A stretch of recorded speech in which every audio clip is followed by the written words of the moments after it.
All right, click the links to my channel here over at SubStars. Start buying me a copy of the various links. I have a mailbox as well if you want to send me a comic or a book you want me to read. So Twitter update, well, SAAAR, send Bobs and Vageens. Outrage farming turns out to be lucrative. Shocking, I know, if you're listening to this on YouTube. So Musk monetized Twitter. So immediately the entire third world seems to jump on board to manipulate naive Americans with clickbait outrage to get ad revenue. And like, really, can you blame them if they're getting American USD and you're in India or Bangladesh or something? It's going to go a long way. So you have these people, sitting in front of like 30 cell phones just on the internet, making up nonsense, hoping that one of the channels catches fire. Because it's, there's a lot of money to be made if you're one of these like MAGA Patriot Barbie location, Southeast Asia.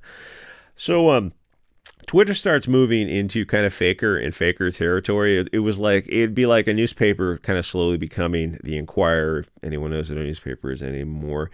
And yes, the internet was always going to be fast and loose with the facts, but allowing everyone to profit using fictional clickbait is going to result in a lot more nonsense, which might have been inadvertent when he started Twitter off in this path, unless you want to assume that it was some kind of multi-dimensional chess move to start pushing, using people demanding identification for Twitter, a little Hegelian problem reaction solution scenario going on there, which is great because it would destroy Twitter and it would push people back to Gab and alternative media where real conversations were happening without the, in quotes, right-wing gatekeepers, Ben Shapiro types and others. It's the control right-wing types who want to keep people trapped in the poison that is civic nationalism. We want to be replaced legally. That's the insane normie kind of MAGA nonsense that people just repeat without thinking about. That's the conspiracy theory about Musk buying Twitter, is that so many people were getting kicked off that entire alternative platforms were being created. You had Parler, Getter, Truth, Frank Talks or something with Mike Lindell, the mattress guys thing. And people started going back to Gab and Minds. And out of all those platforms, Gab was becoming the place to be, where if there was going to be a revolution that got started, it was going to happen on Gab. And when Trump got kicked off of Twitter, allegedly he was talking to Torba at Gab to figure out if he wanted to go to Gab, but he also wanted censorship because Trump doesn't want free speech. Almost no politician wants free speech. And so Torba said, no, there's free political speech on Gab, so Trump has to create his own platform, and there is censorship. You may not say certain things or talk about certain topics. But then Musk buys up Twitter, and he starts loosening up the rules a little bit. And this is where the detrimental reliance part comes in, and the other platforms start immediately losing money. But then Twitter slowly increases censorship and starts shadow banning accounts. So what Musk did was, in the long run, probably a bad thing, because he paused things going into politics shifting into more politics that were going to make a difference. The left would probably call it radical politics, but that's not a good or bad thing. It just means it's probably a time for radical politics.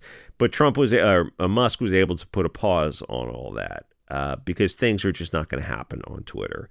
It's just the illusion of choice to placate the masses to think they're doing something while Americans continue to be replaced. And Trump is the other aspect of it. He's deporting almost nobody, even though it's in the news all the time. And you actually look at the hard numbers, you go, wait a minute, how come you're not publishing the hard numbers? Oh, because they're pathetic. It's like people are getting outraged about really almost nothing. There are more anchor babies being born daily than are being deported. And he just imported 600,000 Chinese to go to universities. And like, wait, shouldn't Americans go to those universities?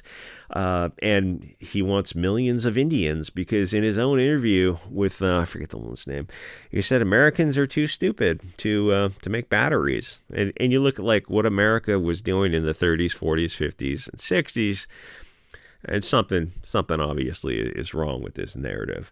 There was a channel called War Strike on Odyssey and Rumble, and they pointed out that when Trump leaves office, America will be less white, which is a serious problem because they're the golden goose. Trump is just there to, no offense, is just there to distract people, and Musk is kind of in the same position to slow people down from a revolution and continue to replace them with the third world. So Twitter now is sort of in the YouTube blood sports phase before collapse, where it's people arguing over an increasing amount of nonsense, but nothing actually changes. It's just bread and circuses, facet of collapsing civilization. And for YouTube, people got tired of that style of nonsense. And what YouTube did a few years ago was similar to what Twitter went through, is they kicked off in about 2017 so many people, just hundreds. They said they kicked off thousands of alt-right, far right-wing channels. I keep thinking to myself, like, okay, so before Google bought YouTube, it was called YouTube, and the idea being that it was your video hosting platform for, you to express yourself, and that's why Google bought it, because free speech terrifies our puppet masters. So DLive, Rumble, Odyssey, BitChute, and a bunch of others started massively increasing in size, and now Rumble is a huge platform.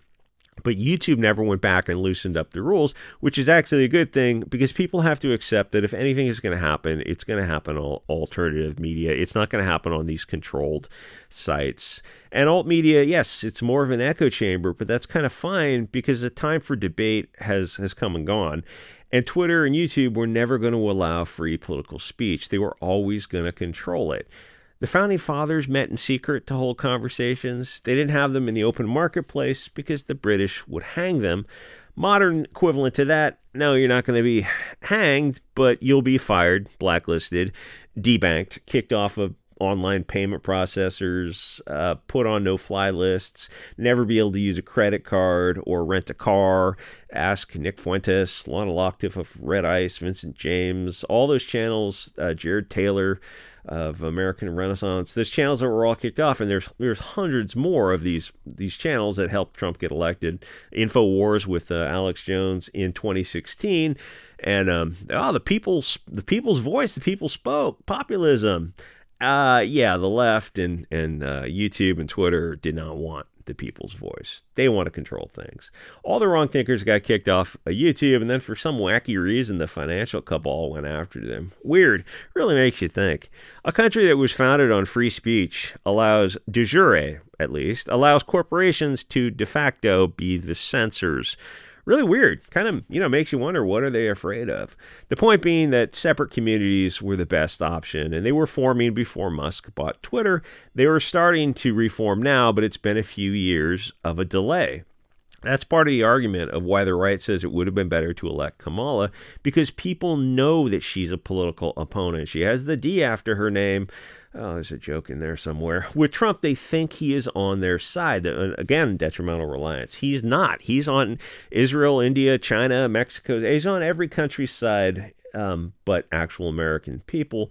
Both Trump and Musk don't care about America. And it's not politically correct to say, but America was European people. And as those demographics decline, it's looking more and more like other countries.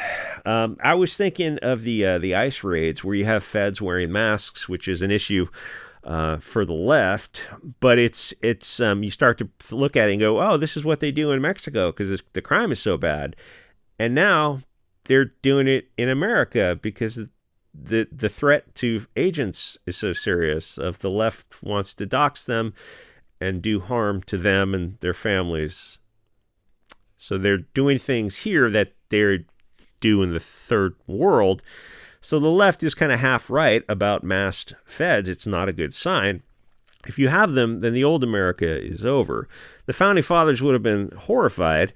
As well, they'd be horrified at the stop and frisk on the East Coast at the Fourth Amendment violations. But the country was also intended for a moral people and a different people. It is what it is. The result is that diversity lowers social cohesion, so you end up with a police state, militarized police, and masked federal agents, like it's a war zone, which it is. Same thing is happening in Europe. As diversity increases, so does violence, and then cameras have to go up everywhere. Armed police, militarized police vans that look like military surplus armored personnel carriers. And nobody's talking about it because YouTube and other mainstream platforms will simply kick you off. That's the problem with the lack of free speech on social media, where you should have free speech. By law, there's constitutional arguments to say that social media platforms, banks, big institutions should all be guaranteed free speech because they have interstate contacts, a commerce clause. There's various constitutional arguments that have been used before to allow free speech. What was that, a Preenyard case? On big platforms, the new town square. It's like, well, social media clearly is. But to take that to the Supreme Court or it would cost money. You go, well, how come our politicians aren't doing it? Because they don't want you to have free speech on social media at all. Like, how do you think they're worth $150 million? If you had free speech, things would change. That's why you need free speech. But the puppet masters are terrified of free speech. Anyway, like, comment, subscribe. There's a different version of this on SubScribestar, and I'll see you guys all next episode.